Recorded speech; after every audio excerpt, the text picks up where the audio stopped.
I think that's probably it. So I muted you all, but feel free to chat, or in the chat message to everyone, or to me specifically, or feel free to unmute yourself and then talk about whatever's going on. While we're kind of waiting for people to filter in, I will talk a little bit myself. So I think a lot of you know that I am writing a second book, and I'm interested in meeting all types of people, people who are sociopathic or not sociopathic, or people who know sociopathic people or don't. And I can't right now because it's of all these travel restrictions. So I thought this would be a good way to kind of meet people and talk to people, and kind of have these conversations in a way that does not violate any sort of shelter-in-place order that I may be subject to.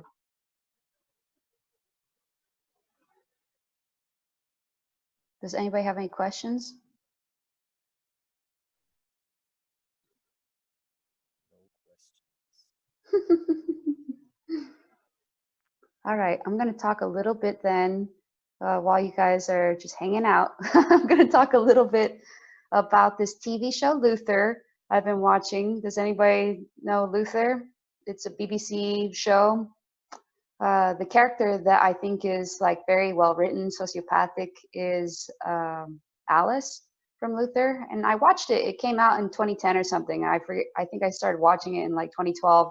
But it had its most recent season came out in 2019. So it's been like stretched out, I guess, 4 or 5 seasons over the past decade or so.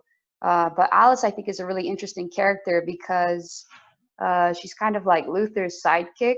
And I think she, you know, if you were part of this, watching the Life Center evening, so I forget what it was called, Killing an Evening with Psychopaths or something, earlier this week. Luke Jennings, who is the author of Killing Eve, kind of suggested that one thing he wanted to do with his character Villanelle is to not just make her a kind of like, why does she do these things? It's because she's a psychopath, and that's the only explanation for the motive or anything else why she would be doing these things.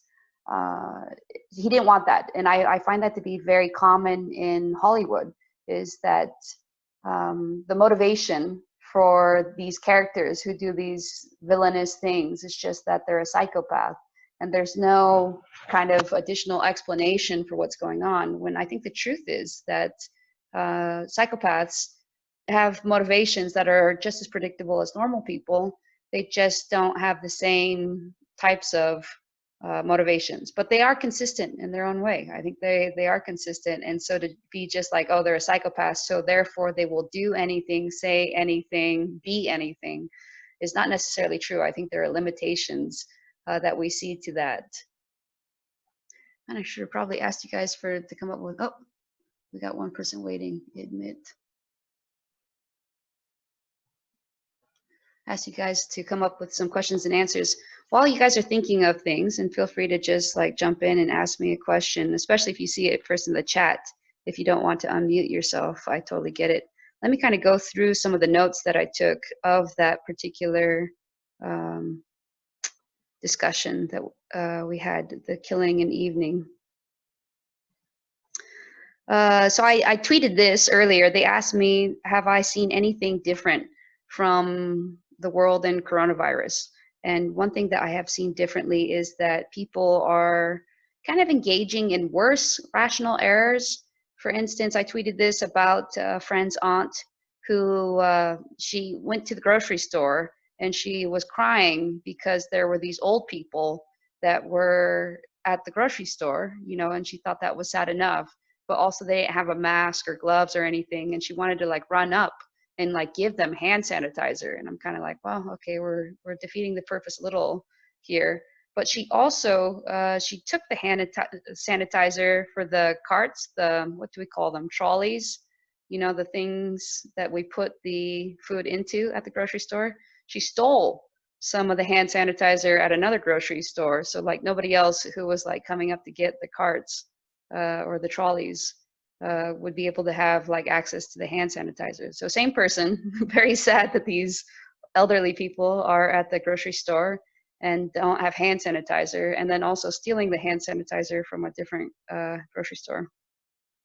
So I think it's interesting. I think there's a little bit of like, let's throw the rule book out the window. Another thing I've been seeing and kind of like tweeting a little bit about is we have in our mind things that are worth doing and then things that aren't worth doing in our own personal lives as well. You know, I have a friend who has recently quit smoking. And she has an app that kind of tells her like how expensive everything was. And the one statistic I find kind of most shocking is like it says how many days of your life are you getting back, you know? So every like however many days she's quit, she's getting, you know, 1 or 2 days back from her life. And I think that's something that we all kind of acknowledge, that we could be making healthier choices every day, and we choose not to. And what that really means, essentially, when it comes down to it, is at least on average, we're losing days of our life and engaging in particular things. If I'm sitting on the couch too much, then I'm losing days of my life. If I smoke, if, you know, drink drugs, not sleep enough, you know, overwork yourself, overly stressed, all these different things, not eat well, you know, overweight issues, all these different issues that we might have, you know, like not seeing the doctor when we probably should have, you know, like maybe over relying on a particular medication. These things are taking away years, days at least, of our life. And I think when we think about one of the more interesting articles I've seen about COVID-19 is that it said, well, let's kind of actually calculate uh, years of life left, that these people, when they die, they have X number of years life left. So let's say we have a COVID patient who's like 95. I think the average life expectancy of a 95-year-old is probably only like 2 to 3 more years, right? And I'm not going to just cherry pick data. I'll go through all the different iterations, right? So 95, only 2 to 3 years, but then also add the fact that most COVID patients who do die from it are also having underlying conditions, right? So, you know, somebody who has diabetes, high blood pressure, heart disease or something, they don't have the 2 to 3 years that would be the average. They have something less because they belong to a class that is less active, right? So then maybe for an average 95-year-old dying of COVID, their years of life left are actually only maybe 1 to 2 years of life left. And we have particular calculations that we use when we often think about things like whether we should put in a stoplight at a particular intersection for drivers. You know, it's pretty dangerous, but, you know, is it dangerous enough to deserve a stoplight? That's a very common question that we ask, and we look at statistics of how many people get in a car accident in that particular place, how many of them are injured, and what are the likelihood of somebody dying. You know, these are the sorts of cost-benefit analysis we would use, right? And so there's kind of like an idea that like in order to get an extra year of life, we wouldn't spend more than about $100,000 American dollars, or whatever that would be in pounds. I think they said like British people actually would spend more. They would spend 150,000 pounds to get an average year of life for any person, for any one person. So if we were to spend on this 95-year-old, let's say $500,000 to save them, then that's too expensive because we're only getting 2 more years of life, and so we would expect to only spend $200,000. So the person went through like all the different age brackets. Imagine you're 85, imagine you're 75, imagine you're 65, 55, you know, 45, 35, and just go through the calculations. This is just what it looks like, and then let's look at the age distribution of the people who are dying and the people who are being saved. You know, let's kind of look at the math of this, because this is something that we do every day when we decide, you know, is it okay that this, you know, this product has this very, very small defect with this very small likelihood of causing a problem. And it's like, well, what is the cost of fixing the product versus like, what is the cost of, you know, what is the potential harm? You know, we're constantly kind of making these trade-offs. And I think that people may be unaware that we make these trade-offs, because I've been seeing recently a lot of politicians mostly saying things like, you know, we're not going to, like, every life counts. We're going to do whatever it takes in order for like every life to save every single possible life that we can, which we don't do that in any other situation. You know, we're not even like investing in body armor enough for our policemen. you know, to like save their lives, right? We're definitely not requiring people to have the safest cars. You know, we don't do that in any sort of situation. So it's kind of interesting to see how politically unpopular it is to kind of look at these cost-benefit analyses in light of this particular illness. When for air pollution, right, I think I tweeted at the very beginning of this, air pollution, I believe, the WHO says that I think it's like 4.9 million people die every year directly attributable to air pollution. All right, this looks like, okay, Blair says, this reminds me of the arguments presented in Against Empathy book. Yes, exactly. In fact, I added Paul Bloom about that when I first started kind of writing about these in the Twitters. And from Eduardo, you're Eduardo from Madrid. Please, I have one question. Is it frequent to be a sociopath and at the same time have a sexual disorder? I mean, paraphilias. So paraphilia, Eduardo, while I start answering that question, tell me what paraphilia is. Is it just like a, I mean, I guess I could look it up really quickly, paraphilia. Paraphilia, a condition characterized by abnormal sexual desires, typically involving extreme or dangerous activities. So we probably have other sociopaths on here. Whoops, two people waiting, admit all. We probably have some other sociopaths, and feel free to answer in the chat box or to unmute yourself if you'd like. If I see you on mute, and kind of feel free to interrupt me. I don't think it's that big of a deal.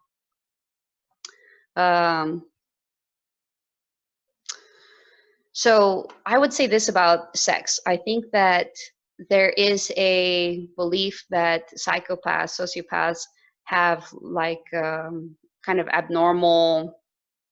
abnormally high sexual drive. And I kind of don't think that it is as accurate as you might think. I think that the truth is that sociopaths, psychopaths don't care that much. And I just use those terms interchangeably. You know, I haven't seen any consensus about the way those terms are used. So I just use them kind of interchangeably. And yeah, but four people are waiting, admit all.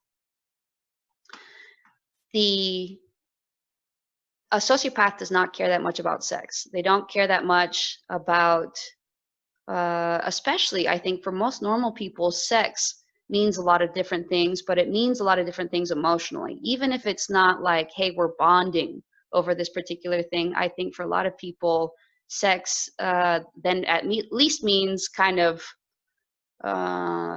you know, enacting some sort of fantasy, or something that, you know, like you feel kind of powerless in your own life, and so you feel powerful in this situation, or there's something that kind of like resonates with you. But to understand a psychopath is to understand that hardly anything resonates with them. There's nothing that really kind of truly interests them. So sex doesn't really interest them for those reasons either. Not for emotional reasons, like they're not cuddlers.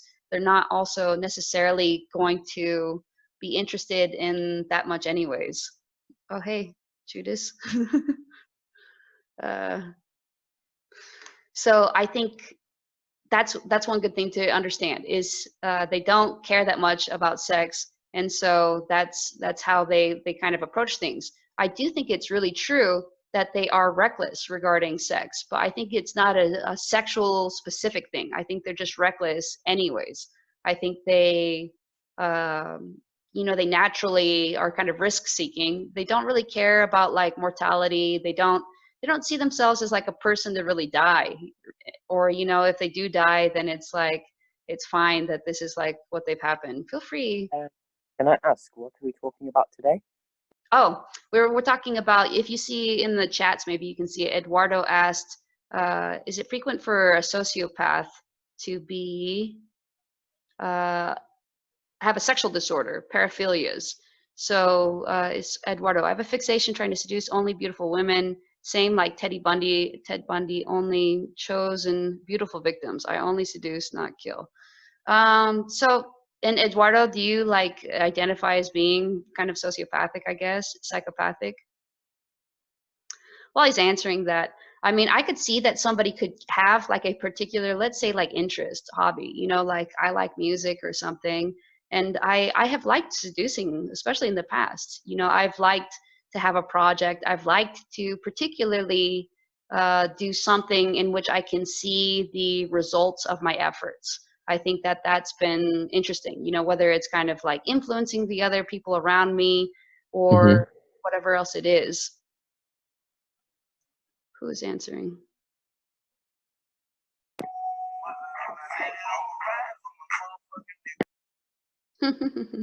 so I think you could have a fixation, and I think it could be kind of a sexual one. I don't think necessarily that I would say that it is a sexual disorder. If, for instance, you are just like trying to go after beautiful victims that you're trying to seduce, and I would say in this situation, my guess would be that Wayne has his hand up. I'll get to you in a second. That I think in this situation you would. It would be less about the sex and more about the conquest, I guess is what I'm saying. That sex itself is not like a really interesting thing to sociopaths, but maybe some of the more social aspects of it are. Yeah, Wayne, do you want to answer? Unmute. Hello? Yeah, Wayne, do you have something to say? You had your hand up. Right. So I wanted to ask a question, right? Mm-hmm. This is the chat room regarding sociopath, right? Right. Right. So I don't know if my like it's really hard to say, but I don't know if like my boyfriend's a sociopath because he tried to like manipulate me, right? Saying like if you don't play Monopoly with me, he just won't stay with me anymore. Things like that. And I once tried to be a sociopath, but I'm not really good at manipulating people. That must be really hard for you, man. So Yeah, I feel you, bro.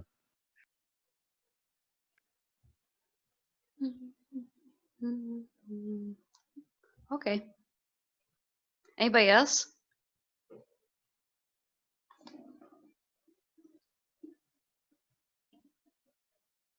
Do you like the game Monopoly? No.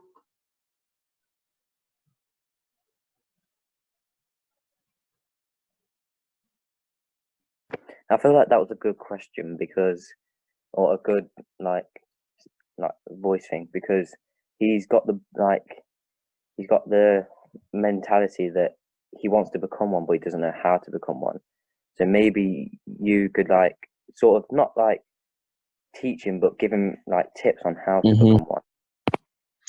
So I think that, I think this is kind of a little bit like what we were talking earlier about, like how do people become affected to things like coronavirus? I think that for whatever reason, I do think sociopaths tend to be a little bit more rational because I feel like they are less influenced by their emotions. So I think that could be one thing, is to try to study like logic or other like rational type things and try to become a little bit more rational. So Daisy Benson says, at the end of the epilogue in Confessions, you said that you wanted to change the world to make it a safer place. Has it become safer? I think it has become safer for sociopaths. I've actually been, as part of like writing the second book, I've been traveling around meeting a bunch of people. And some of the people that I've met are actually open with being a psychopath. There's this one guy who he works in the United States in a factory, and he just tells people, I have been diagnosed antisocial personality disorder, and that's, if you are expecting particular reaction from me, you're not going to get them because that's just who I am. And so he's disclosed it to his employer, and it is like, I at least think it's a protected disability. So you can't suffer any sort of employment discrimination or whatever as a result of the, disclosing that you have this disability. So I think that's become safer. I was actually kind of surprised. He's, I think, one of the few people that I know that lives as openly with his diagnosis as he does. He's also got kind of an interesting social situation. He mostly like socializes at like conventions, like anime type, Comic-Con type conventions. and is like into cosplay. So like maybe his particular community is a little bit more open-minded. I know that my musical community is a lot more open-minded to things like that, and so I'm much more likely to be kind of out with them than I am with other situations. Yeah, Wade, do you have a question? Yeah. So how can I tell, or what kind of signs show if I'm in a sociopath, like if I'm in a relationship with a sociopath? Because earlier, I was just chilling out with her, and he like started biting me, and I just wanted, I just wanted to know if that was like sociopath behavior. I don't think it is. So I see from Eduardo, a very interesting topic in your book is the lack of self. Could you please talk deeper about it? So if you were in that like earlier meeting that I had, I guess it was on Thursday, the Killing an Evening with Sociopaths, I kind of described a similar thing, but I'll just go through it again. So for, sociopathy is just a personality disorder, right? And all personality disorders have some sort of issue with the ego, some sort of issue with identity, right? And so I said, for instance, narcissism, they have a false sense of self that they present, like a false identity, a false ego that they present to the outside world of being superior in every sort of way. They're the best, and like there's nobody that's better than them. And I think that a classic kind of example that you can see is it's like a little bit like President Trump.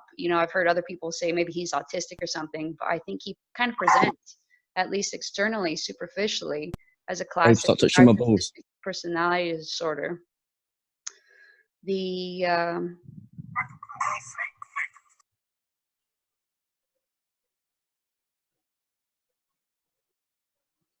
did you want to talk? Stop punching. Somebody's punching your balls, dude. Oh no, sorry, it was with my boyfriend touching my balls.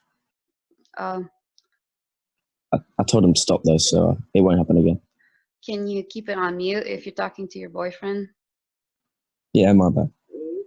Okay. Excuse me, miss. Hello? Yes. I have a question, right? So I don't know if my dog's a sociopath because sometimes, like, right, I would have a treat in my hand and I'd ask him, hey, come here, come here. And he wouldn't come. But say if I hold like a bowl of rice to him, he'll come. But Mhm. sometimes he'd ask me, like, yo, are you that one geezer? And then I'm like, no. And then he would just go away and like not talk to me. So I don't know what's going on with that. Oh, okay. And I don't know if it's because like he likes other people more than me. Uh-huh. Maybe. Sorry? Yeah, that could be. I have a question as well. Are you yourself a sociopath? Yeah. I mean, I am a particular thing. I think there's like some disagreement about like what a sociopath is or isn't. And I think that, hold on a second. Are you very open about it? Like, do you go around? Do you tell people that you are a sociopath? Yeah, I mean, I tell people largely. I don't think I'm like very public. It's not the first thing that I definitely share with somebody, but I've also kind of noticed that if I don't share it with them pretty early on, I think they think that I've been tricking them somehow because of it.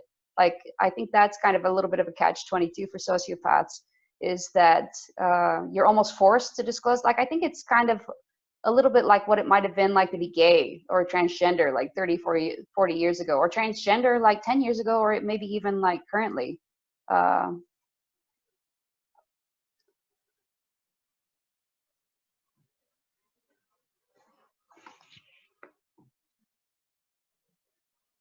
Here, hold on.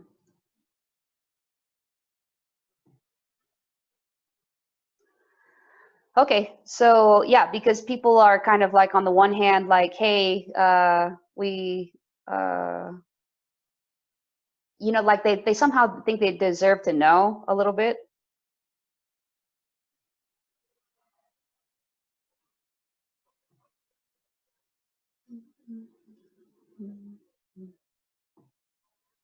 Sorry, I'm trying to kick Jonathan out.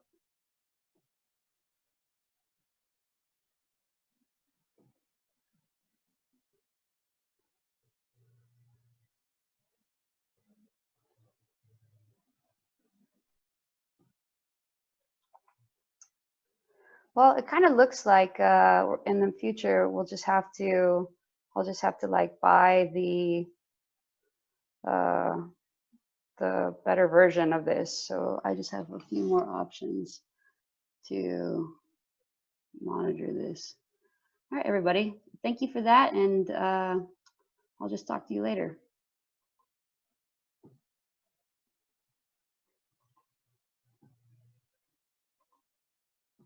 Right. So regarding this